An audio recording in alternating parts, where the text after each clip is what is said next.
He says, I will be the first to admit that there has been some hypocrites in the church. We don't live the life that we preach about. Delton Fernanda didn't mince words. He said, too many pastors shout louder for politics than they do for righteousness.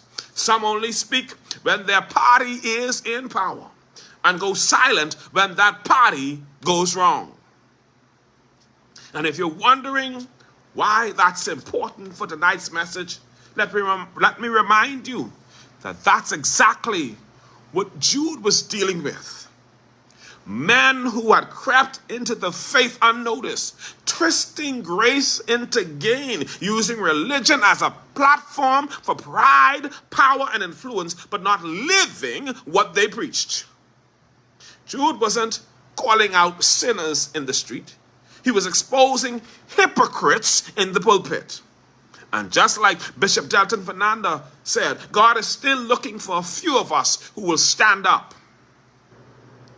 Not stand for party, not stand for titles, but stand for truth, stand for holiness, stand for the gospel, because what good is preaching fire if we're living ice?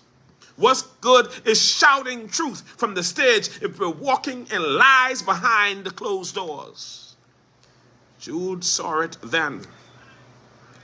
Bishop Delton Fernanda sees it now. And tonight we say, Lord, keep me from falling into that same hypocrisy. So Jude writes a warning to the church. And Bishop Delton Fernanda stands in our time and echoes the same concern. But now let's bring this all the way home. Because before we judge the pulpit, before we point at others, we must ask, Lord, how am I living? Am I walking in holiness? Am I living in truth? Am I spirit-led? Or am I performance-led? Hebrews 12:14 says, follow peace with all men and holiness, without which no man shall see the Lord. Holiness isn't an option. It's a requirement. Not self-righteousness, but God's righteousness at work in us. 1 Peter chapter 1, verses 15 and 16 says, be ye holy, for I am holy. We must live clean in a culture of compromise. We must be sincere when fake is trending. Because people today just ain't real. In John chapter 4, verses 23 to 24, Jesus says, the hour cometh, and now is, when true worshipers shall worship the Father in spirit and in truth. God is a spirit, and they that worship him must worship him in spirit and in truth.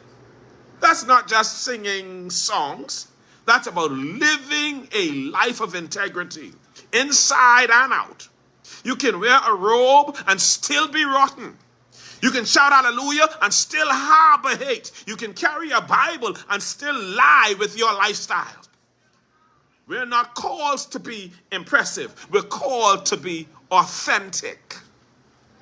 Titus chapter 1 verse 16 says, they profess that they know God, but in works they deny him.